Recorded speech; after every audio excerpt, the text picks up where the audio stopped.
तालमेल जो है, इस रिश्ते को क्या कहा जाए, ये रिश्ता क्या कहलाता है, इसका जवाब पाकिस्तान दे नहीं पाता है और इसीलिए दुनिया के सामने पाकिस्तान बेनकाब है। इस बीच एबीपी न्यूज से हमले के आरोपी आदिल की मां ने बात की है और आदिल की मां कह रही है मेरा बेटा कसूरवार, गोली मार दो। आदिल की मां का बयान, अगर जिंदा है तो वो सरेंडर करे। आदिल की मां का बयान, उसकी वजह से हमें तकलीफ हो रही है। आदिल की मां खुलकर कैमरे पर आई है और खुलकर एबीपी न्यूज से आदिल की मां ने कहा है कि मेरा बेटा, उसकी वजह से हमें तकलीफ हो रही है, गोली मार दो उसको। अभी आदिल अगर पकड़ा जाता है तो फिर उसका तो एनकाउंटर कर दिया जाएगा। अत कर तो ये पेव तन वुचन छोड़ तो अस आए पानस सख्ती गो छोड़न तुम अख्तियार गो छोड़न ये पेव तन नीर को पूरा इख्तियार है, जहां भी मिले उसको एनकाउंटर करना। आदिल का इन्वॉल्वमेंट जो है वो 26 लोगों की हत्या करने में नाम सामने आया है, ये कितना गलत है और क्या दपन ना आपुस आपुस आपुस आपुस हज आपुस यह थोक तमिस बाहर खड़ित आपुस। अगर इन्वॉल्वमेंट सही मिलता है तो आप क्या कहेंगे? अगर उसका नाम आता है ये सह तन क्या पकड़ोक न दुनिया फोर्स तुम दुनिया फौज तन मर्जन सत्थी। कहना है कि अगर उसका नाम आ गया, मैं उनको यही कहना चाहता हूँ, आप जहाँ कहीं भी हो, अगर जिंदा हो तो मेहरबानी करके फौज को अपने आप को हवाले कर दो। अगर मर गए तो फिर हम क्या कर सकते हैं? आप चूंकि अम्मी है आदिल की, अम्मी अपने बेटे आदिल से क्या कहेंगे? अगर वो सुन रहा होगा, आपके सामने होगा, क्या बस पे कर इंसाफ अस कर मेहरबानी कर क्या ये तो ये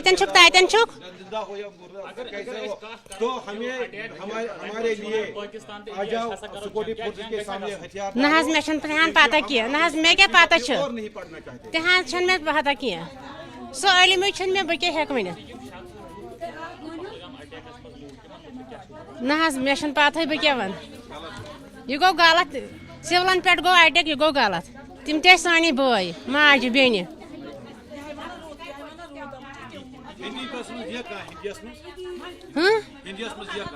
खबर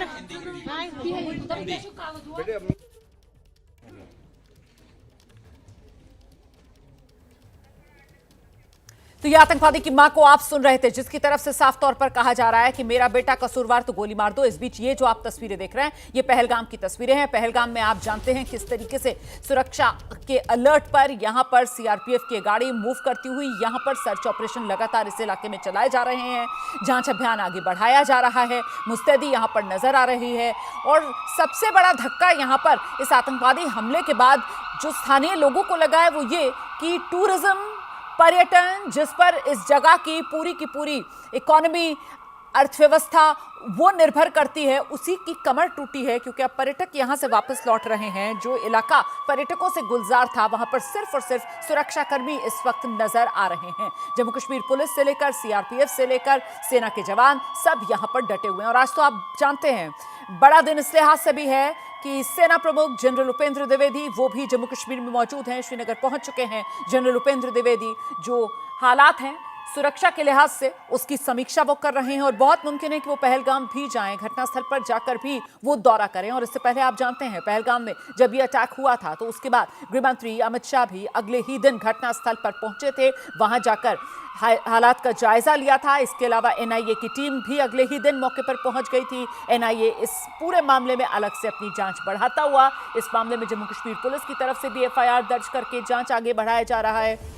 और इस सब के बीच आप देख रहे हैं किस तरीके से कमांडोज वहां पर तैनात हैं। सीआरपीएफ का सर्च ऑपरेशन वहां पर चल रहा है। पैनी नजर सुरक्षा बलों ने वहां चप्पे चप्पे पर रखी हुई है।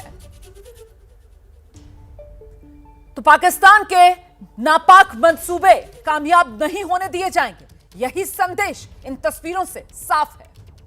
वो चेहरे जो भारत में बेनकाब हो रहे हैं। एबीपी न्यूज ने जो बड़ा खुलासा किया है, किस तरीके से पाकिस्तान की जमीन से एक बार फिर भारत के खिलाफ जहर उगला गया, पहलगाम हमले की पूरी साजिश रची गई, इसकी कड़ियां अब जुड़ती चली जा रही हैं। पाकिस्तान के पास बचने का कोई रास्ता है नहीं। भारत की तरफ से दो टूक अंदाज में कह दिया गया है कि सजा मिलेगी।